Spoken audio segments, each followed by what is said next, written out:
नमस्कार साथियों, आज हम स्थायी प्रशासन के बारे में अध्ययन करेंगे। स्थायी प्रशासन को दो भागों में डिवाइड कर रखा है, पंचायती राज और नगरीय प्रशासन। भारत में स्थायी शासन का जनक लॉर्ड रिपन को कहा जाता है। संविधान में पंचायतों के गठन का प्रावधान अनुच्छेद 40 में है। सामुदायिक विकास कार्यक्रम 1952 ईस्वी में शुरू हुआ था। बलवंत राय मेहता समिति 1957 ईस्वी में बनी थी। बलवंत राय मेहता समिति ने त्रिस्तरीय व्यवस्था वाली पंचायती राज व्यवस्था की सिफारिश की थी। पंचायती राज अधिनियम 2 सितंबर 1959 ईस्वी को पारित किया गया। पंचायती राज व्यवस्था का आरंभ 2 अक्टूबर 1959 ईस्वी को राजस्थान के नागौर जिले में किया गया था। अशोक मेहता समिति का गठन 1977 ईस्वी में किया गया था। थुंग समिति का गठन 1988 ईस्वी में राजीव गांधी ने किया था। 25 अप्रैल 1993 को पंचायती राज अधिनियम अस्तित्व में आया था।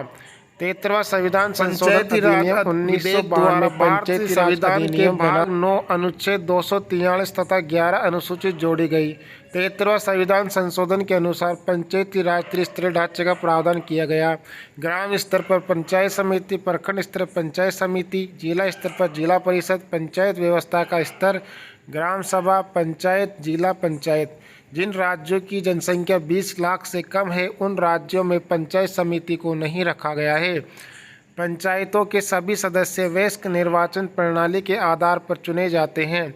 सभी पंचायत क्षेत्रों का विभाजन जनसंख्या के आधार के लिए है। ग्राम पंचायत का सदस्य बनने हेतु न्यूनतम 21 वर्ष है। पंचायत की अवधि 5 वर्ष होती है।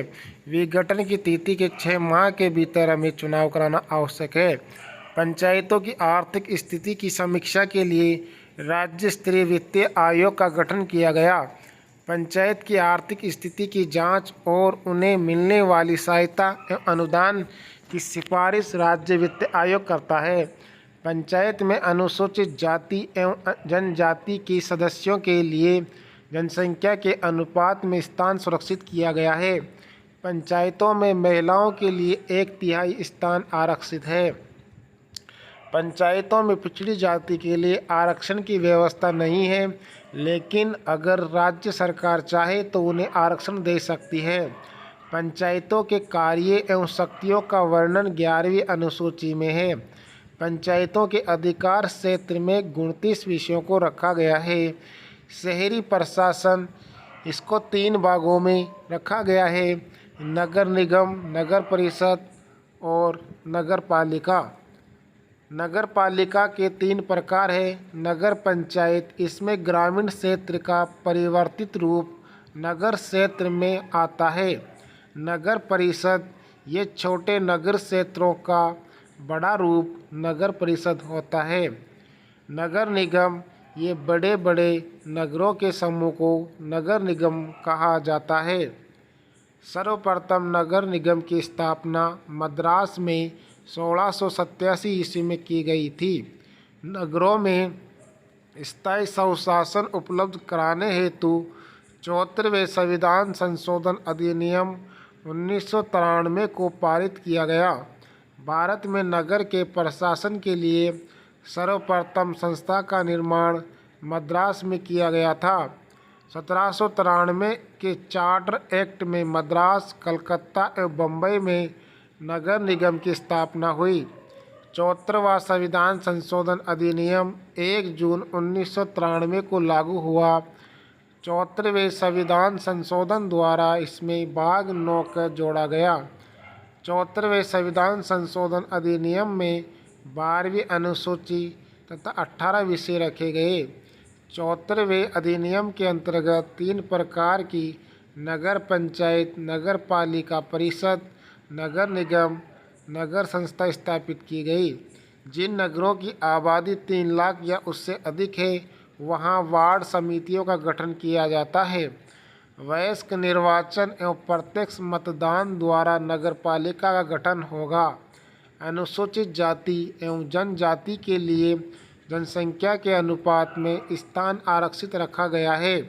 महिलाओं के लिए 1/3 स्थान आरक्षित है। नगर पालिका का कार्यकाल 5 वर्ष होता है। नगर पालिका के विघटन के 6 माह के भीतर चुनाव कराना अनिवार्य है। कई ग्राम पंचायतों को मिलाकर एक प्रखंड बनता है। प्रखंड का प्रधान प्रखंड विकास पदाधिकारी होता है। पंचायत समिति का सचिव प्रखंड विकास पदाधिकारी बताया जाता है। पंचायत समिति का मुख्य प्रखंडता में होता है। नगर पालिका परिषद के सदस्यों को पार्षद कहा जाता है। नगर पालिका की स्थापना के लिए कम से कम 40,000 आबादी आवश्यक है। नगर पालिका की अध्यक्षता का चुनाव नगर पालिका के पास अपने सदस्यों में से ही करते हैं। नगर पालिका सदस्य बनने की न्यूनतम आयु 25 वर्ष होनी चाहिए। नगर पालिका परिषद की न्यूनतम सदस्य संख्या 10 मानी जाती है। नगर निगम का अध्यक्ष महापौर होता है। नगर परिषद के सदस्य अपने में से ही एक मेयर और एक उप मेयर का चुनाव करते हैं। इसी प्रकार और क्वेश्चंस पाने के लिए अधिक से अधिक शेयर करें। जय हिंद, जय भारत, धन्यवाद।